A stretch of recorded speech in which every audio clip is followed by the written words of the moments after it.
Hey everyone, we are in week 2 and this is my Photoshop demonstration for the week.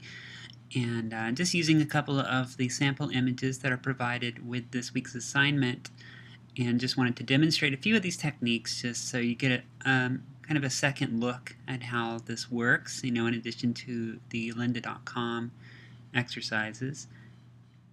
So starting off with the flower, which is really the kind of the most basic of the images to work with, we are going to alter the color of this flower itself. As you work on these exercises, consider how you might alter the image so that the color changes the feel of the image or has some kind of symbolic meaning within the image, or allows you to attract attention to specific areas within the image. I'm going to start off using the quick selection tool, which is this fourth one down on my toolbar. Sometimes it might be underneath the magic wand tool. If you click and hold over that tool, you'll get the options on that selection, and I'm going to select quick selection.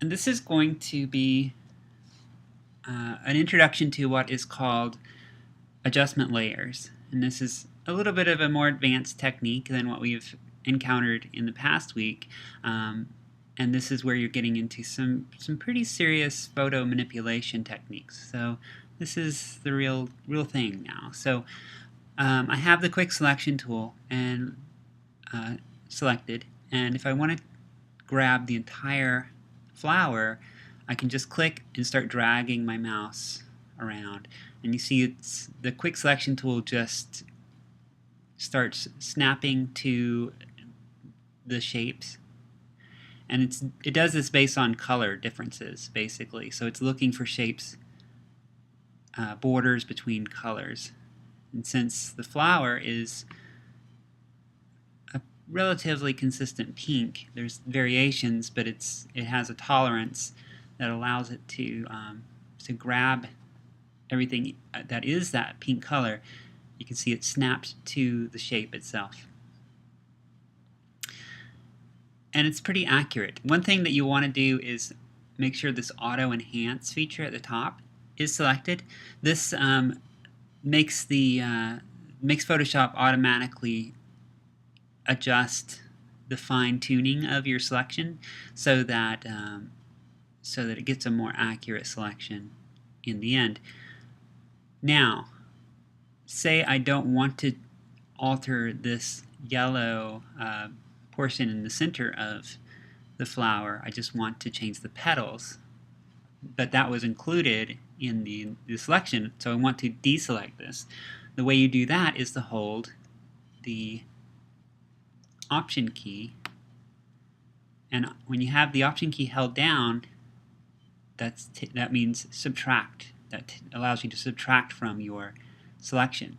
So now I'm taking away, using the quick selection tool, just holding Option and dragging my mouse around, clicking and dragging the mouse, and that allows me to let go of those portions I don't want to alter. Okay, so that's not bad. There's a little bit of pink that's deselected, so I want to fine-tune that as well. So now I want to add to that. To add to a selection, hold Shift and do the same thing. So you can see I just grabbed that little area of pink. And then sometimes you just have to keep going back and forth, adding and subtracting until you get it just the way you want it. And the more time you spend with this initial selection, the more accurate your final result will be, the more convincing. I'm going to fine-tune this a little bit more because there's some pink that's not selected, and I don't want to leave any traces of that pink because that will be a giveaway that this color has been changed.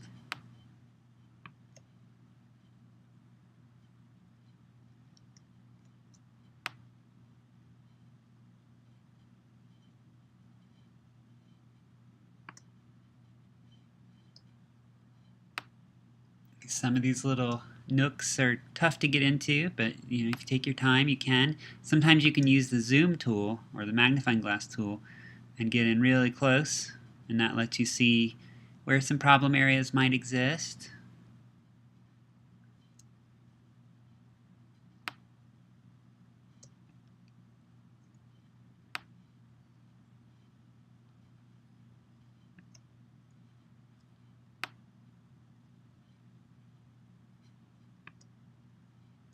And this is something you don't want to rush. This part is vital to having a good end result.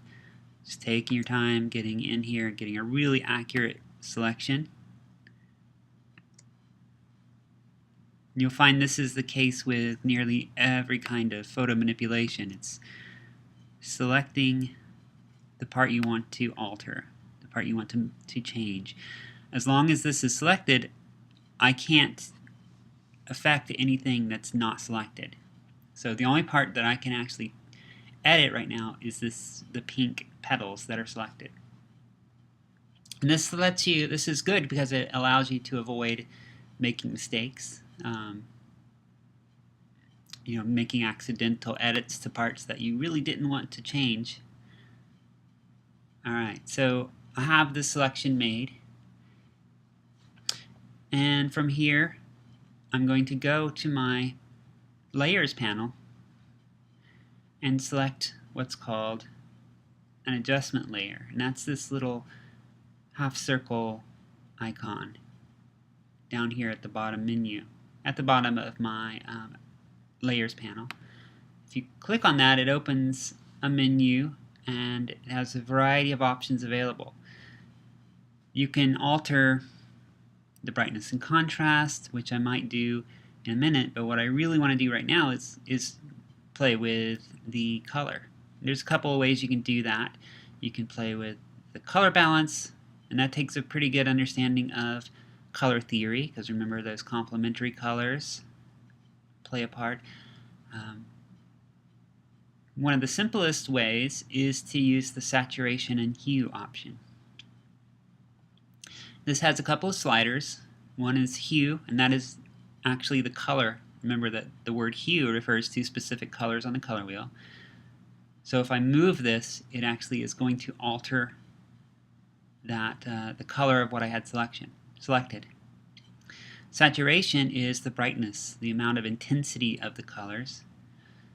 And lightness is what it sounds like, lightness or darkness, the value.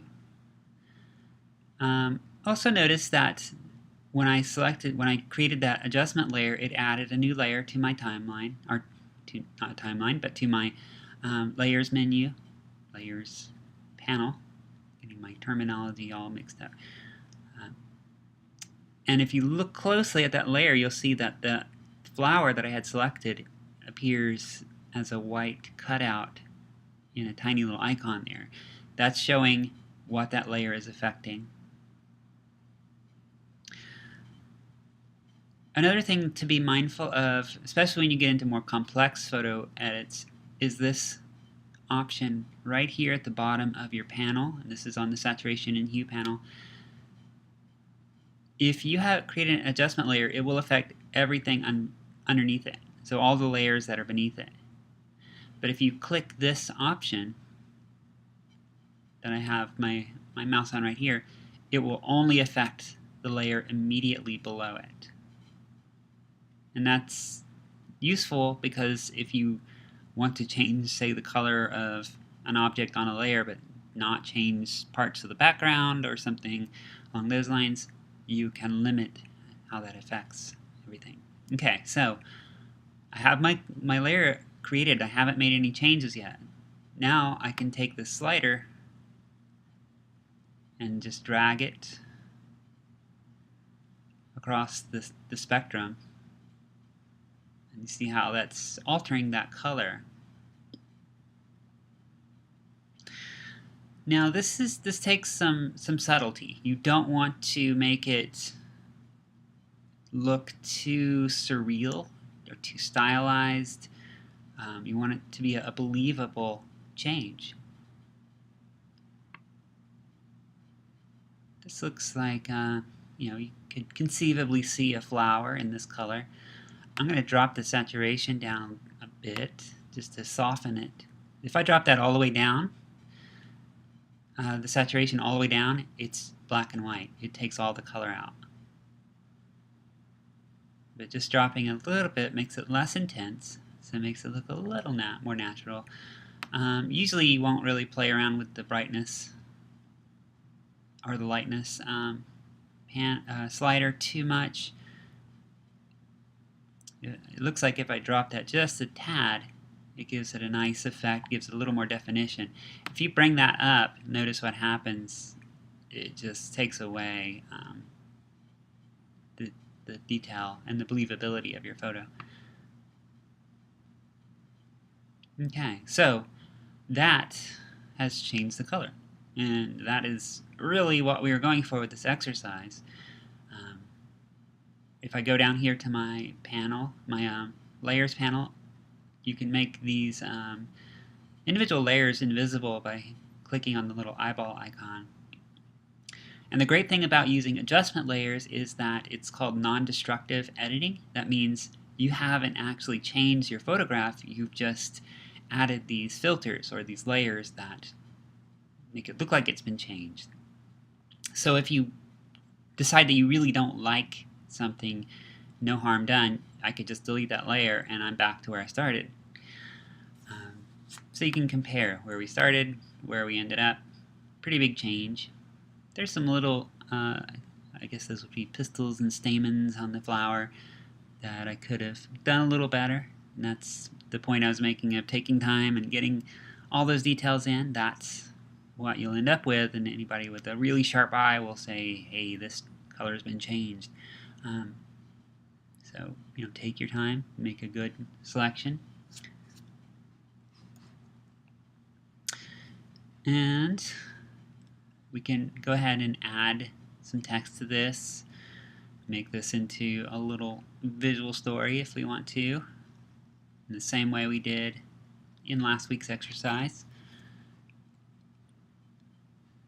It'll be a little bit tough to do since our subject is simply a flower, but we can maybe give it some personification.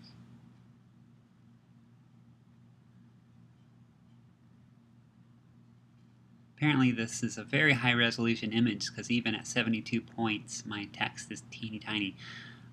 What I'm actually going to do, instead of adding my text right now, I'm going to delete that text layer and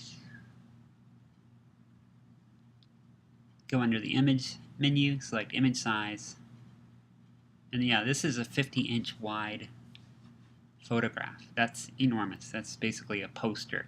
So I'm going to drop this down to a more manageable size, 10 inches wide by 7, so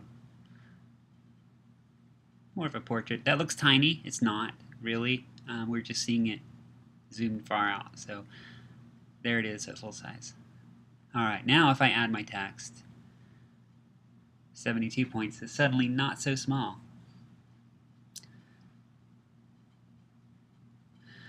And I'm going to take a little reference from Cyndi Lauper and make a true colors statement here. Don't be afraid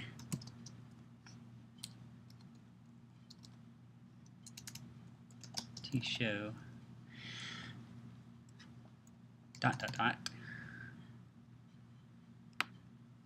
That font color is terrible in this case because it doesn't show up at all. So I'm going to go back in and edit that. Give it, let's try a yellow. I think that might stand out. Nope, not so much.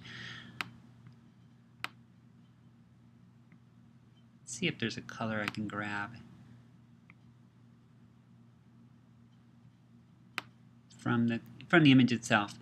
I may have mentioned this last week, but using colors that are already in the image can be beneficial for making a consistent design scheme.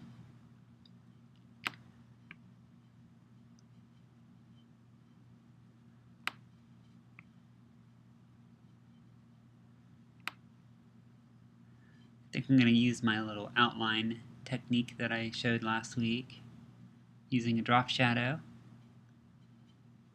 distance 0, spread 100%. I'm going to take that down to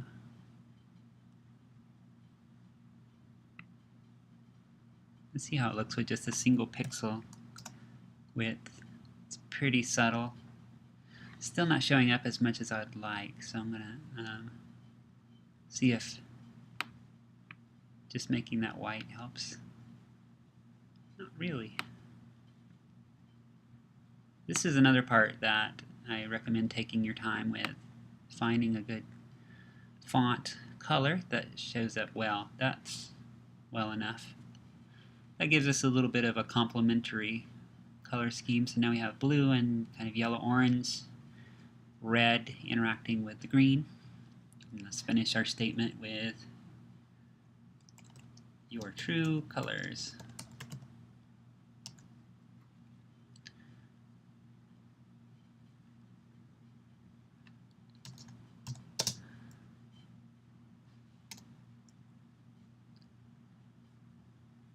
I'm just going to position that here. And I'm positioning this lower portion down to the right, because if you put it over here, it's not a big deal, but since we do read left to right, this will be a little more intuitive of how the flow of the text should go. And throwing that drop shadow on there just to give it a little bit more contrast. And that's not too bad.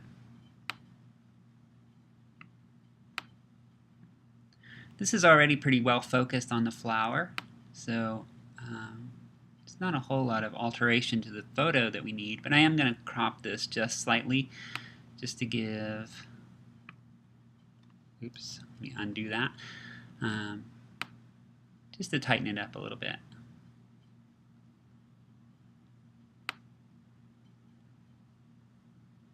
In this case, I am not using the rule of thirds. Rule of thirds isn't a mandatory thing. It's more, it lends itself really well to storytelling, but since we are really focusing on the flower, I'm going to do more of a centered composition in this case. So there we go. That's a little photo manipulation for you, using a adjustment layer to alter color. Let me take another example just for sake of completeness. I want to show this one in particular because it's pretty tricky. Before I even get started, I'm just going to go into the image size. And in this case, it's very small in inches, but 304 dots per inch. So high resolution, small image. And I'm just going to make this 10 inches high, since this is more high than wide, and drop this to 72 dpi, so lowering that resolution. We call that optimizing, when you lower the resolution and size of an image. It makes it a smaller file size. I'm doing things at a little bit different order this time. Ultimately, it really doesn't matter. It's your own your own working habits of how you go about this, but I'm just getting some of these tasks out of the way first. Cropping this to get really tight in on my milk. So I mentioned that this was a very tricky image to work with, and the reason I said that is because this glass of milk doesn't have really well-defined edges, especially right down here where the shadow touches the glass. Remember that the quick selection tool looks for those edges so it knows where to go. If there aren't any good edges, it can get confused. Your selection will be a little unclear, can get a little messy, and so working with an image like this will let me show you some ways to deal with that situation.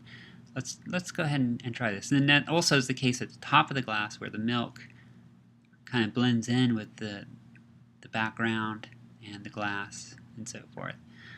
So we can grab that, the main part of the milk, no problem. But notice what's happening down here. There's this part that's not selected. And if I change the color right now, it would leave out this whole edge, and that would look really sloppy. Don't want to do that. So holding Shift, selecting the parts that aren't selected yet, and this is going to take some work. Did you notice that jump just then when I released my mouse? That was this auto enhance taking effect. It's struggling with this one because of the lack of defined edges.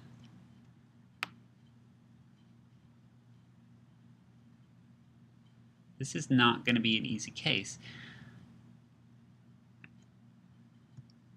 And I'm doing this, getting as much as I can done with the quick selection tool, but the quick selection tool alone is not going to get this job done. Holding the wrong key that time. Now, see what just happened? It decided I was going for that whole space.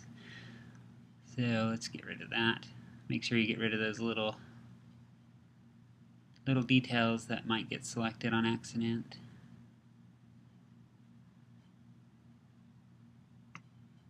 Alright. This is still pretty rough. I wouldn't want to go and make any changes with this selection. Even though it's getting relatively close, it's not there yet. If you've selected this image, you've really got your work cut out for you. You're going to have to get in here. Notice how close I'm getting. You can actually see the individual pixels at this point.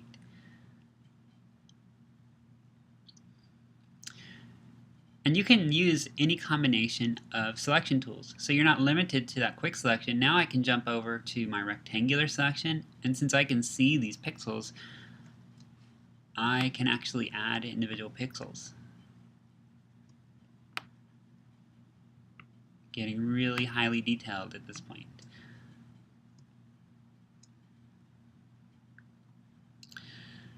And you see there's sort of that blending area that's sort of in between. Is that milk? Is that glass? Is that background? It gets a little fuzzy at that point. See this little divot down here? I'm going to subtract that by holding the Option key. Over here, that corner is a little messy. Over here, there's some background selected. Don't want that.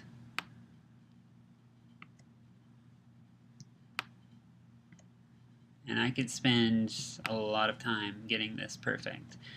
I'm not going to do that. I'm not going to spend as much time as I probably should if I was going for a really refined end product, just because we don't have all night. But I'm going to get it to a decent level. The main thing is you don't want a really jagged edge. You want it to follow the contours in an accurate way.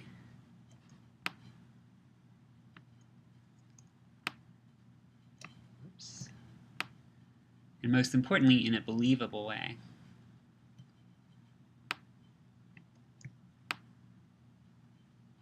And unless you're going for something really artistic and stylized and you don't care if it's convincing, taking some extra time to make it believable will pay off. So all I'm doing here is using my rectangular selection, holding either Option to subtract or Shift to add to my selection. Notice when I hold Shift, that little plus sign appears next to the cursor. Holding Option makes that little minus sign appear.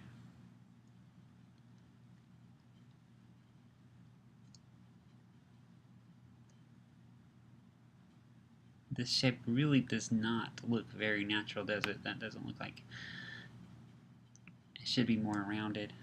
Well, that was the wrong key. I meant to hold Shift. No, I didn't. I actually meant to hold Option. Fortunately, those mistakes are easily fixable.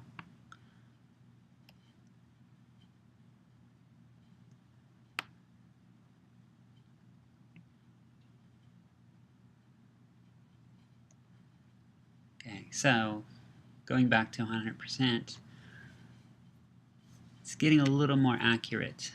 It gets harder to tell when you're zoomed all the way out just how accurate of a selection you have. There's some stuff going on down here that I don't like,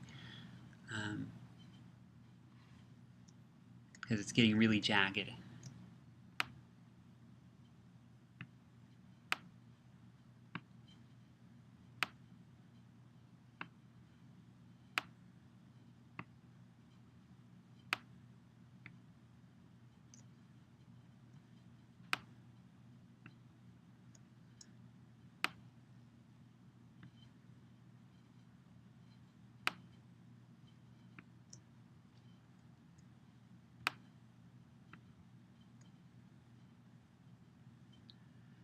Alright, so I'm satisfied with the selection I have here. It's not perfect. I could spend another half hour or so getting that just right, but I'm not going to do that.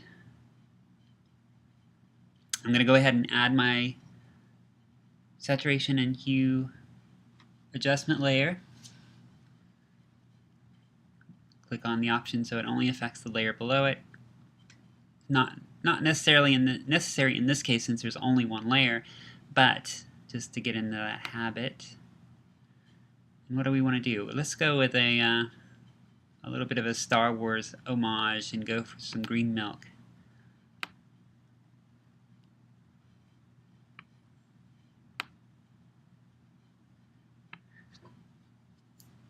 Just like Aunt Beru would serve.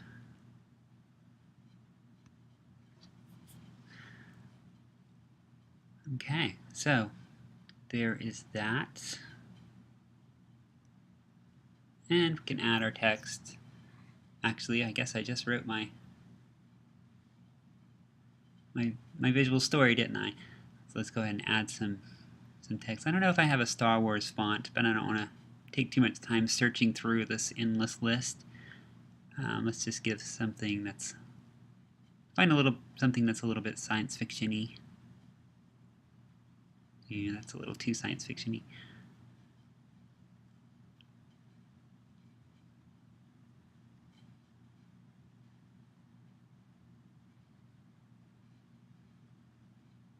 This looks interesting. I'm just going to use black text. Like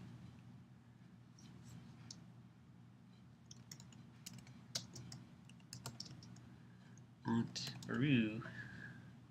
My text in this case is far too large. Drop that down to see how that, nope. 36 will probably do.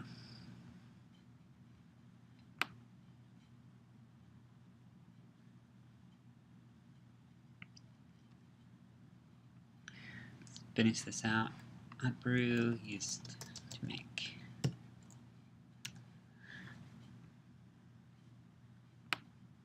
Position is in something that's a little bit of an interesting composition. Actually,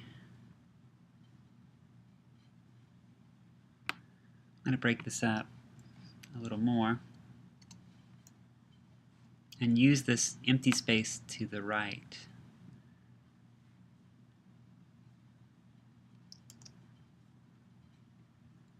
So we get a little bit of a left and right balance between the image and the text.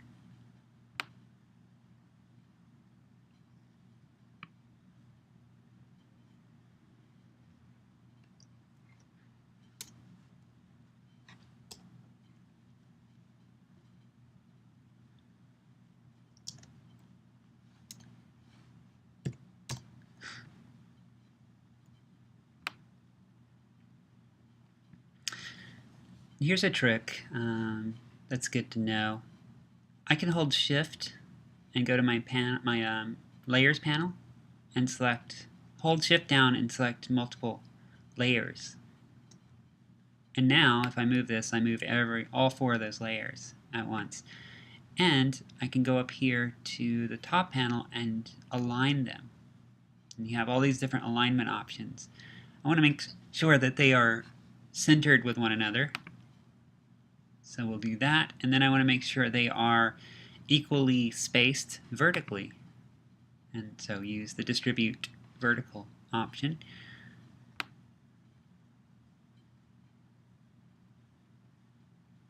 Notice as I'm moving this around, you see that pink line appear occasionally. That's showing me that when it goes all the way across the page, now it's centered exactly vertical, the vertical center of the image. So there we go. Just a little Star Wars homage for you, for those of you who are sci-fi geeks out there. Okay, so I'm going to go ahead and wrap up with that. Those are the basic techniques. For one of the exercises, well, actually, let me go ahead and demonstrate that too, since just for sake of completeness. I already talked about this to a small extent, taking the color out of an object. So let's eliminate the color, start over again, of everything but this car. I'm going to try to grab the shadow. The shadow is going to cause me some problems, I can tell, because the tires are dark as well. Grab all of this, car lot.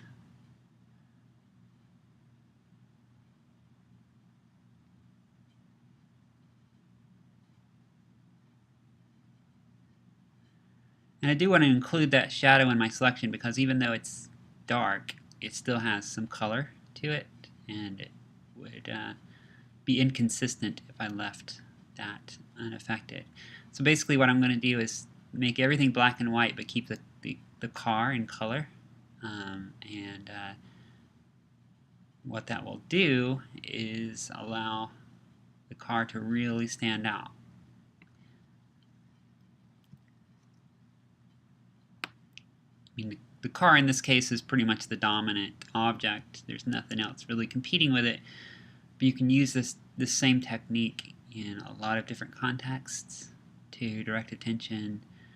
Think about the Schindler's List image from the Go-To lecture. How the little girl was made the center of focus because she was the only thing in color. Really trying to refine this.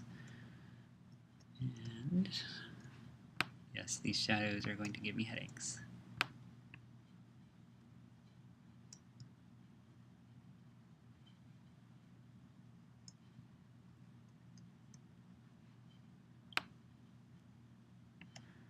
Okay, I'm going to go with that, and well, actually no, I'm not. I'm going to try to get this lower portion under the door. I don't want to affect that blue, but I'm going to leave that front part of the shadow out of my selection because it's dark enough that I don't think anybody will notice.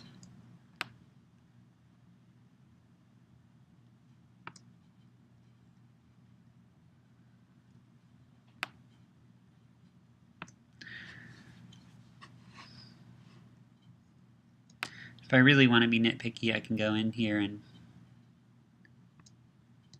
get the details of the windows as well, so that the background in the windows becomes black and white.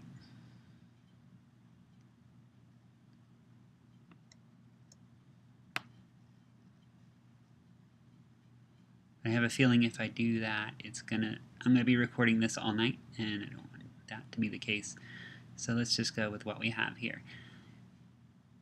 You guys know how to do the selections now, so you can take your time with that. What I really want to show is the color editing technique. Alright. I think that's pretty good. So I'm going to go here and create my adjustment layer. Going with saturation and hue again. And this time I'm just going to use saturation and drop it to 0. And see what happens. Now it's a colorful car in a black and white world. Did you notice this little detail right here that I omitted? let's see, I think if I use the eraser tool, no, not the eraser tool, if I use the paintbrush tool, on the adjustment layer,